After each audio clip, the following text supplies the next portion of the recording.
आपकी host Poonam Singh. So today we have a very special guest, Mrs. Geeta Sachdeva, who is an HR advisor of Morepen. If I have to describe her in one word, and that will be encyclopedia. Encyclopedia of not HR but for everything.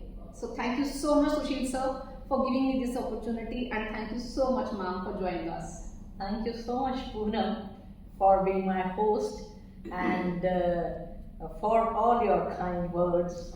And at the outset, I would like to thank the Morepen management for providing me this opportunity, which is a challenge in itself. But however, I have taken this challenge with the confidence that the audience I am facing today is none else but my own Morepen family, who may not, I am sure they would not look at my flaws, if any, in the conversation. And even if I don't come up to their expectation, they will still support me. I'm very sure about it, and thank you very much. So before we start our discussion today, I have a little bit doubt in my mind, and I want that you please throw some light on that. There's a myth that leaders are born, and then there's a second school of thought that all the HODs of the department or any person who is leading a group, he or she is called a leader. So who is a leader? Actually, Poonam, you yourself has said it's a myth. Yes. And I also think it is a myth that leaders are born. So leaders, maybe everybody has two qualities, like there are certain innate qualities and there are certain acquired qualities. So we all have some innate qualities, but that doesn't mean that we are born leaders. The real leaders are those who acquire all those qualities which an effective leader displays. That is one thing. And another thing which you are saying is, yeah, there is one thing that sometimes what we feel that there are born leaders, and those born leaders are only those who are political leaders. They get an opportunity to become leader even if they don't possess any qualities of effective leader. But what happens there also? In the course of their tenure, some of them they vanish. Why do they vanish? They vanish only because they think they are born leaders, so they become leaders. But they vanish because they do not possess those qualities which a real leader requires. And another thing is that you have put another question is that whether the HODs or the people who are leading the teams, they are the leaders. Yes. There also I have my own opinion. I don't know whether it goes with the whatever management books and management gurus are there. It is not necessary that if you are having a department and you are having a group of people that you are a leader. Maybe there is somebody down the line who can be called a leader and the HOD, because there are certain specific traits and characteristics which a leader possesses. So if you possess that, whether you are HOD or you are second line or maybe you are anyone down the line, you are a leader, and that's what I think. So it is not a positional tag, but it is the qualities that makes a leader. Correct. And the leadership is all about taking responsibility of your actions and of your decisions. Okay. The leadership is not a fancy tag. The leadership is not the glorified title which to be bragged about. But leadership is in fact leaving your authority, your position, and coming down to the platform where you can utilize all the available resources and convert all your actions and decisions into achievement which goes well with the objectives of the organization. So in the very first episode, Sushil sir, he explained us about various levels of leadership. And today you are going to talk about first step towards effective leadership. So is there any difference between leadership and effective leadership, or both are same? No, they are not both same. There is a very simple and logical answer which I would like to give you. That leader by virtue of position and title as a leader, and it says this one leadership. And the leadership by virtue of qualities, your characteristics, your traits, is the real and effective leader. In fact, the leader is made, they are not born, and you are made when you acquire all those qualities. Coming to our core topic of today, first step towards effective leadership. So what are that first step? See, Poonam, there is a saying, then when you know better, you do better. Yes. So therefore, in order to be an effective leader, there is one very important step, and that is having the full knowledge, or in fact not full, the deep and critical knowledge or understanding, rather not knowledge, understanding about self, and having the understanding of the people whom you work with or who work around you. So the first step to the leadership is to recognize the potential of people, because when you recognize the potential, you unleash the potential. Recognize the strengths of the people. When you recognize the strengths of the people, you utilize them. And more important than the recognizing the potential and the strengths, recognizing the weaknesses of your people, so that you can help them grow. And you can help them grow to the level where they become so capable that they can face all the challenges which are thrown on our face day in and day out by the rapid and abrupt changes because of the changing business scenarios, changing industrial environment. Ma'am, what are the characteristics of an effective leader? See, there are many characteristics and there are many traits. You imbibe when you get opportunities to work with some good, effective leaders. And I consider myself one of the most luckiest person, because I didn't change many jobs. I changed only 2-3 jobs, and I have always been very lucky to have effective leader. And I think that is how I could imbibe those leadership qualities. So to name few, in my opinion, the communication is one of the most important traits for an effective manager. You can become only effective if you are a good communicator. Okay. However, here I would like to limit it to the effectiveness of the manager. So, the communication here means then there are two things in communication. One is transmitting the information, other is receiving the communication. So, transmitting the information is important, because as a leader, when you are assigning the task to your team or you are assigning tasks to other people, if you have a complete clarity in your communication, the result would be better. Sometimes if we are unable to give the complete clarity in our communication, there are all possibilities of mistake. And let me tell you, mistakes happen. Yes. Mistake happen in the sense, even if I have got such big vast experience, I have talent and this thing, but still maybe like sometimes the mistakes happen. But what happens when we talk about the effective leader, that if mistakes happen and if leader pretends to be perfect himself, because what happens, we are human beings. And when we talk, if I have not given my instruction and I have not communicated, if I have not passed on the information properly, and something goes haywire and some mistake happens, normally what we do, we want to prove ourselves right. Exactly. And in that, you pretend to be right, perfect. And then you expect perfection also from the other people. in such, this kind of a communication, it creates a very fearful and frightened atmosphere. And the people in the helm of affairs, instead of coming up to their boss or coming up to their leader with their mistakes, they start hiding their mistakes under the carpet.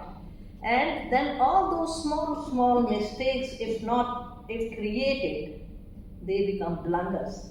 And these blunders, sometimes organizations have to pay a very high price because of this. So this part is one, that when you are passing on the information, you should be very clear with absolute clarity when you pass on the information. The other person would understand it with the same perspective, with what perspective you are conveying your message. Listening becomes very important. It's very difficult also. I know it is very easy said, but it is because we are in the habit of talking and being in the telling mode always, and we don't want to listen, and that makes a very big difference in your effectiveness of a manager. And when you are listening, then you have to have certain very good traits of listening. Then only you can give effective solutions to people. In fact, I would like to quote here one of the very great author. I am sure everybody, all my colleagues around here, they must be knowing his name is Stephen Covey, and who has written many management books. And there is one of the book which is written, 7 Habits of Highly Successful People also. I'm sure all the managers, they read it. So Stephen Covey has derived a formula for being a good listener. And this formula, I believe, it was driven by Stephen Covey after going through the books of 500, 600 pages. And then he has driven a formula of 4-letter formula. And that 4-letter formula is LIST. List. L-I-S-T. Okay, list. L means listen. I means isolate. It is very important. The isolation is very important, because when somebody is speaking, the crux of the matter is very small. Rest all is reaction and crap. So you must know how to cut the crap. So listen, isolate. S is for solution, then provide solution. And T is for take feedback. Because if you want to complete your communication gets completed only when you have listened, you have isolated the matter, and you have understood the crux of the matter to be addressed, and you have reached to the solution. You have passed on the solution, and then you take the feedback. Okay, you understood. Am I right? Okay, then that is where the communication gets closed. In fact, Stephen Covey has really given a very beautiful comparison, and that comparison is of the doctor. That how good listener is a doctor, and that is the reason that the success rate of any doctor, any good doctor, is I think more than 6 Sigma. I am sure. Doctor is a good listener. Doctor is the greatest listener, and how their success rate is more than 6 Sigma is because what does doctor do? When a patient comes to him, he sits quietly, with cool mind, even if the patient is dying with pain. So he will have that control on his emotions, not to be in a telling and speaking mode. He tells him, please tell me the history. History means he starts right from the day. He keeps noting down something. And then in between, when the speaker who's speaking to him, his patient, when he's speaking to him, when he stops somewhere, he probes him. Fir kya hua? What happened when you took that medicine? Need आई थी रात को? Then he said, नहीं मुझे नहीं. And what is that? That probing gives him more information. And at the end, he is very clear with the diagnosis, and that diagnosis is correct to the level of 6 Sigma plus, and he gives him the right treatment, and that is how he is successful. So clarity of communication, speaking and listening, both are important. Yeah. And there is one more thing which these are all my experiences which I am sharing. I don't know. No, I am a zero Google person. I do read, and but these are my experiences which I am talking about here. There is one more person. Sometimes what mistake as leaders we do is that if there is some task to be assigned to the person, some important task, and sometimes we do a mistake of giving same task to multiple people. Yes. 2-3 लोगों को बोल देंगे ये करना आपने, and all those 2-3 people would keep on thinking he will do, she will do it, and all of them will start doing it. It happens many times. It happens many times. It happens in day to day. This we should be very careful. This is my request and advice to my friends, that when to give task to one person, you know what happens when we give it to multiple people? First thing, we dilute the accountability. Yes. We dilute the accountability to the core. And other thing is that it creates confusion, and then finally it creates conflicts. We experience these things day in and day out. So in communication, that also is very important. So that is how I'm putting a little more time on communication and other traits. I think everybody knows, everybody is an experienced person, so that is what is the first and foremost and very important trait of an effective leader. Communication, two-way flow, and delegation of tasks to one person with accountability. With accountability, he can use as many resources as he wants. Yeah, he can depute his team. He can assign his team. Yes, he can take help. He can do everything. He can even further delegate it to somebody. But then he will be accountable. There will be no confusion and there will be no conflict. Then another important thing is decision making. It is very important for a leader that when you are taking a decision has to be very well thought, well deliberated, because any decisions, the outcome result will depend on this, that how when you took this decision, what was the involvement of the concerned people. If we take decision in isolation, then the accountability remains with the decision maker only. And then if that decision is not implemented properly, then we don't get the desired result for which we are taking that decision.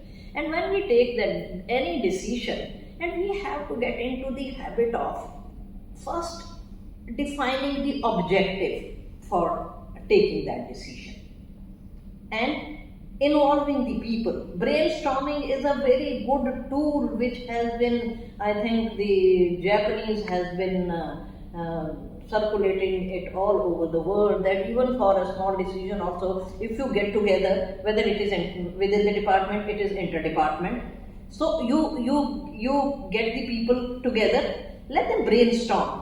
And after brainstorming, taking everybody's input, then you take a decision. You believe me, that decision will never go wrong. Everybody will have ownership.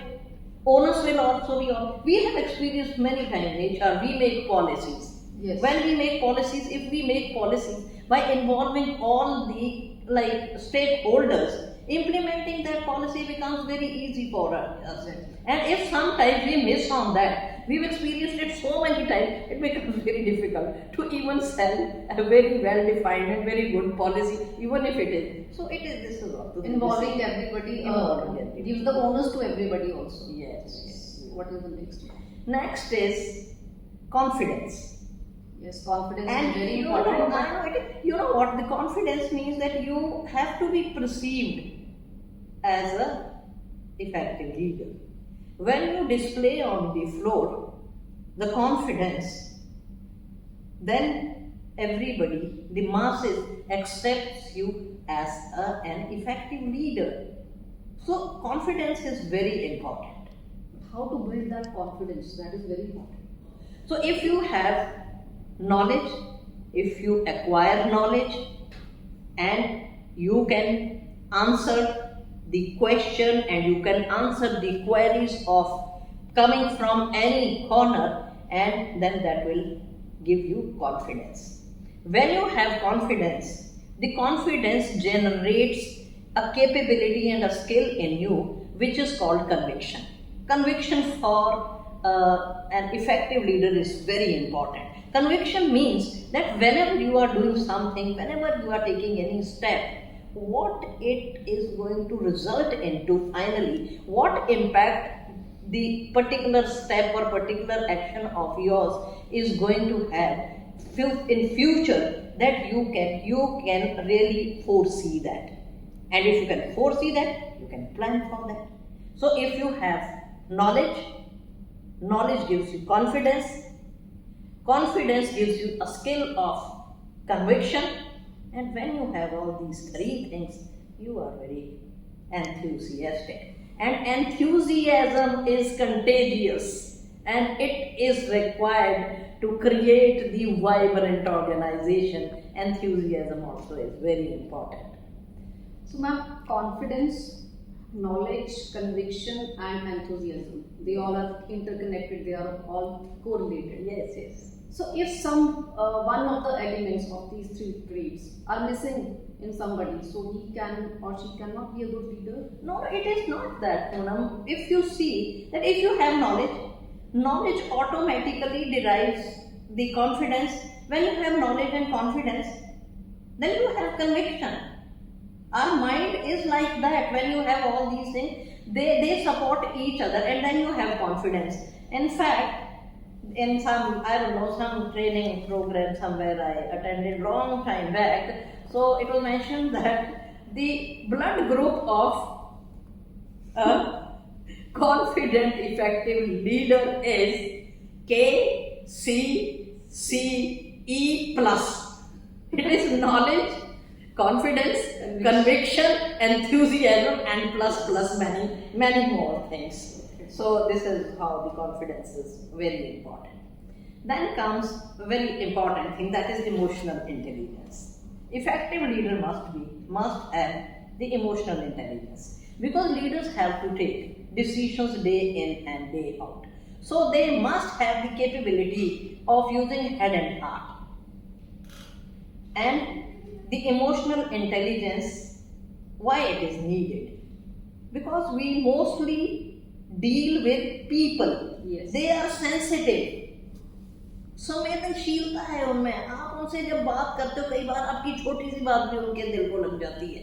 It is not like machine. If you kick a machine is not going to kick you back. But if you kick a person, he may kick you back. Action and reaction. Yes, there will be reaction. And when you take the decisions, you have to have a balance of head and heart. I would like to narrate a story here. Once there were two people. They planned to go to the jungle, all equipped with their jungle boots and carrying all the important and possibly important things they would need. So they were going in a jungle. When they were roaming in the jungle, suddenly they heard a roar of a lion. And they could see from a distance lion coming towards them. One of the two, very swiftly, he changed his jungle boots and he put on the running shoes. The other one looked at him. He said, "What are you doing, man? You think you are going to run faster than the lion?" He said, "No, my dear, I know I cannot run faster than the lion. But I know one thing for very sure, that I can run faster than you. And I know another thing, that lion in one go needs one victim to fall prey. I will swiftly run and you will fall prey." Do and die situation. So there is a do and die. When does the do and die situation? Because when you have to take some decision, he was his friend. He must be having a lot of emotions for him. But he didn't care for that, because when it is business, then we have to be sometimes ruthless also. We have to be ruthless. Because lion is something like competition. What is that lion? Lion depicts the competition. And what these people did, they tell us that how how emotionally intelligent we have to be when we mean business. Because if this person would have got into the emotion of his friend and something, and then maybe the lion would have eaten both of them. Similarly, the competition. When there is a competition, when it is a matter of when we are talking business. See, emotion is दया कर लो, किसी आती है ना दया जब हम emotion में आते हैं. So even if somebody is done wrong, so we get into that thing. All right, if it is not impacting the business, it is okay. But how you have to balance your this thing? एक मतलब ये है कि जब हम व्यापार कर रहे हैं तो दया नहीं, जब हम दया कर रहे हैं तो व्यापार नहीं. This is what is emotional intelligence. व्यापार नहीं, व्यापार अगर आपने व्यापार करना है, देखो even if you have to kick somebody, if you have to go ahead, beat the competition, you will have to take certain decisions, which and that is what is emotional intelligence. That you don't get emotionally trapped and you take the wrong decision, and finally you save one person and you doom your business and you doom many because of lack of your emotional intelligence. Then another is plan. Planning is directly related to prioritization. Last week, Mr. Sanjay Suri gave a very, very good tool of prioritization. And that prioritization tool was 4 quadrants of priority. Yes. And that is very important. If we start practicing that, we will become very effective. However, if we do not do planning, we will roger all that tool, and we will be what we are even today. Because why planning is required? I know when I get up in the morning, there is a heap of tasks with me, urgent, most, and whatever those 4 quadrants say. But if we do not plan properly, what will happen? Without planning, I will start something, I will have to do something, I will do something. Ultimately, by the evening, what will happen? All my tasks would land into a quadrant which is most important and which is most urgent. And there comes the stress. You don't know where to start from, where to end. And there comes the stress, and stress, and then you do something under stress and you make mistakes. It usually happens. It usually happens when we create everything and we are not well planned, we are not doing things when like they are planned properly, so we get whatever tools we may have. We talk about so many tools, but if we are not good planners, let me tell you, all the tools will go for a toss. Then there is delegation, empowerment, and trust. Delegation is very important. If we want to do our job for which company is paying us, we must delegate. We must delegate by developing people, making them capable of doing certain things. And when we delegate, if we delegate the responsibility and we do not empower them and we do not delegate any authority, then the outcome is not going to be the one which you expect. So delegate, empower people, give them authority with trust. Trust is very important. And trust, I am not saying that blind trust. You get ample chance of testing, evaluating your people when they work with you, that how much trust you can pose on somebody, how much responsibility and authority you can delegate. So that also is a skill of an effective manager. In fact, trust me, if you delegate somebody after evaluating with trust, even the impossible thing, your people will do or die, but do the thing what you are expecting. I would like to give my own example here, which I never forget in my life, and how much confidence, respect, and respect for my leader that gave me. When I joined corporate, as an executive assistant to the business head. So what happened one day, that there was a quotation which was to be sent to HMT. HMT is here. I was in Parwan, I was working with Anand Group. So my boss gave me a quotation that sent this quotation to HMT. And the costing sheet was attached with that quotation, which I was supposed to take out and send the quotation. But what blunder I did, it was around 4 o'clock in the evening, and I just put it in the envelope and gave it to the peon to take it to the post office. I am talking about the era when these phones and cell phones, these were not there. So alright, I was very comfortable, I have done my job well, so this thing. So after a while, my boss called me and he asked me, Geeta, please give me the costing sheet. I said, sir, costing sheet? Which costing sheet? He said, the costing sheet which was with the quotation. I said, sir, I have posted that. He looked at me and with his look, he told me that, see, you have done a blunder. But how did he communicate it with me? He said, oh, it's already happened. Now see what can we do about it. I leave it to you. Do whatever you like. And I know you can do it. Go and just try. If you succeed, salute, and if you don't succeed, let's take it as a lesson for future. So what I did, I became highly guilty. I was a very, very careful employee. I have always been a very careful. I went to the post office. By the time I reached the post office, those big bags of the full dark was, they were even sealed and everything. Then I told them I have this. They said, no, we can't do anything, it will go to Kalka. Alright, morning I woke up. I put some pressure on the Kalka post office postmaster that I want some help. I went there, they said, no, we can't open the sealed bags.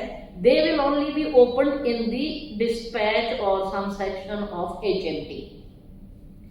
And I got, so then I use how our brain works when a lot of trust is put on us. Then my mind said, I said, oh, that sir has talked to him many times and I also know him, he knows me. I gave a call to the general manager of HMT. I said, sir, I have done a blunder. There was a letter which was to be sent to MICO and yours letter I put in the MICO envelope and their letter I have put in your envelope. Can you please direct somebody? I want it back, and let me tell you, I did say I will lose my job, please help me.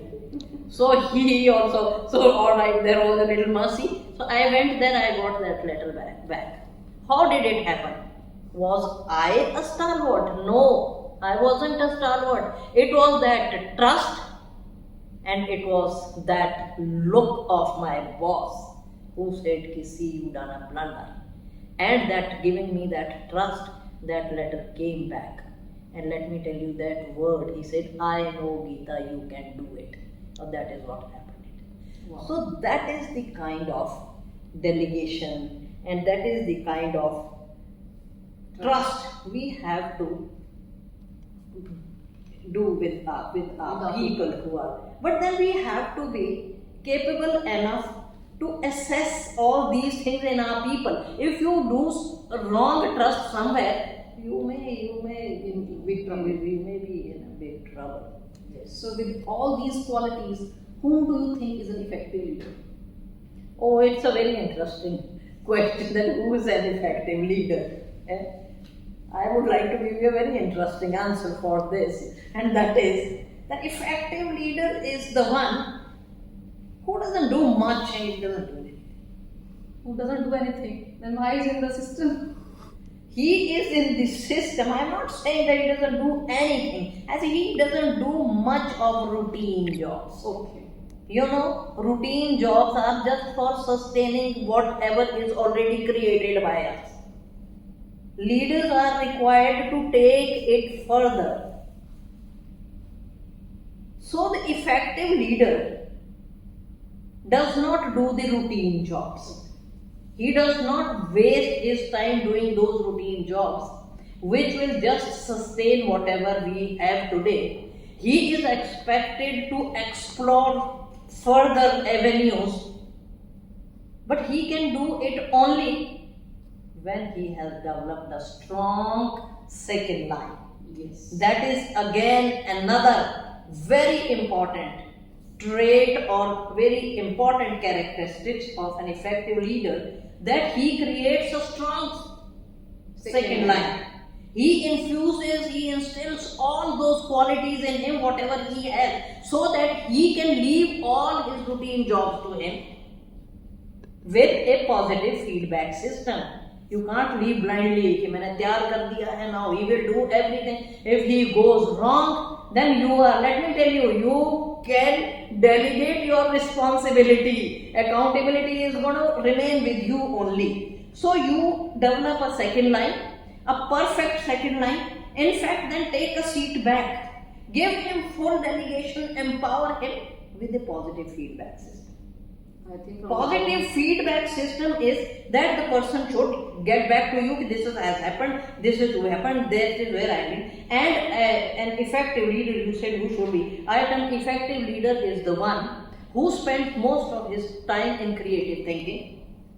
He spends his time in strategy making. He spends his time in creating the opportunities or identifying the opportunities for organizational growth, for his own growth, for the growth of the people around him. So that is what is that he is the one who can be termed as an effective leader. He does all these things and develops a strong second line and takes them little back seat also, sit quietly there with a cool mind and do his job. Otherwise what happens? We end up doing, I will do my junior's job, my junior will do junior's job. There is no one doing my job. And we have to understand one thing, that if we want to go up in the ladder, you have to prepare somebody there down below who gives you a kick. ऊपर जाओ भाई, तुम्हारे लिए जगह खाली करो, तुम्हारे लिए ऊपर जगह है. Tell us one of your best decisions you have taken in your life. One of the I best. have taken many decisions. Now segregating Best decision that was a game changer. Oh, yes. Now it comes to my mind. The best decision of my life was quitting a government job and joining the private sector. Quitting a government job. Yes. That was the best decision. That was the best decision. How? That is why I am sitting here today. If I had not taken that decision, please, I am very sure I would have not been sitting on this seat where I am sitting today. It is only because of that. That's what I have taken many great decisions in my life, and that is why I am here wherever. Otherwise, with the background I come from, for me, I would have got married at the age of 15 years. Okay. Ma'am, one more question. Recently, in the recent events of Morepen, you have got a Special Achievement Award. So many congratulations for that award, ma'am. Thank you very much. But I came to know that that was not a special achievement, that was a lifetime achievement award. So what was the like? So it got converted into the special life. But what was the special contribution that you? See. So for Morepen is concerned, let me tell you, I can take the credit for doing some contribution. Yeah. Not a lifetime achievement, because when the list was being made, my boss put my name also there. And let me tell you, I am a very candid person. I put more questions on myself than anyone else. Yes. So I sat down and I asked myself that you are getting a lifetime achievement. What is a lifetime achievement you have done there? Because in my dictionary, lifetime achievement is something, either you have spent your whole life there something and you are still contributing, or you've done something which you have not done before. So I couldn't find anything, because there are still not many things which needs to be done here. I have not done it. So I did not. So I said, so it was converted into that, and so I am very grateful to management, and especially Sanjay ji, that he is a great motivator and he appreciates all of us, and I think that's why we respect and regard him so much. If you have to remember your special achievements of your life, can you quote 2 or 3 or any one? Oh yes, I have few. I can call them lifetime achievements. My first lifetime achievement was way back in 1992 when I was one of the 11 team members chosen by the government through National Productivity Council to visit Japan and Taiwan on a study tour on TQM. Wow. So that was my special, that I can label as special. Especially in Special. 90s. It was in 92, it was 92 I remember. And then another achievement, lifetime achievement was when I was with the Anand group. Because when I came, that time there were many girls who were from IIM, XLRI, even in HR we used to prefer XLRI, passed out MBAs. And I was also one of them. And but there was a thought that we have to select somebody as a brand ambassador to attract the talent by giving ads in this. So I was selected as a brand ambassador, and my photograph and my little story used to get published in the Business India, and that was my another achievement. And one, I think my achievement is, if now I can say that I can claim the lifetime achievement sitting here also, because what I am doing today I have never done it before, and this also is the lifetime achievement for me, for which I thank the Morepen. And there was one thought in my mind right from the childhood: why only men, why not a women? And I got an opportunity when I worked with this path, and I was given the responsibility of sort of representing the Himachal plants there in the review meetings. So I went to attend that review meeting, and there were 86 people. Yeah.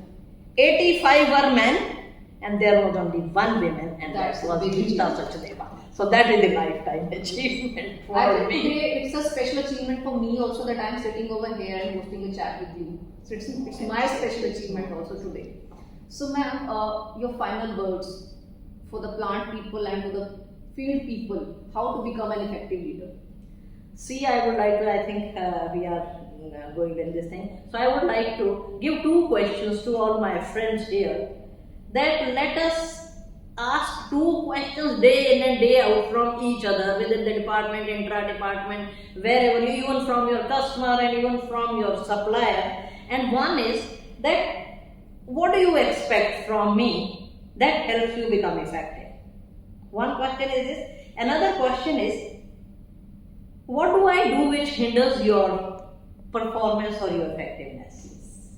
So make it a buzzword. Ask each other. We will create a collaborative organization, which is a must for going ahead in this competitive. As I request you every day, please write down a book and give us some Geeta ka gyan so that people can, like us, can be benefited. So anyway, I think I need to retire for that. No, you can write. I know that. Thank you so much for this inspiring and interesting session. Thank you, sir. Thank you. Thank you, everybody. Thank you, everyone. Thank you for joining.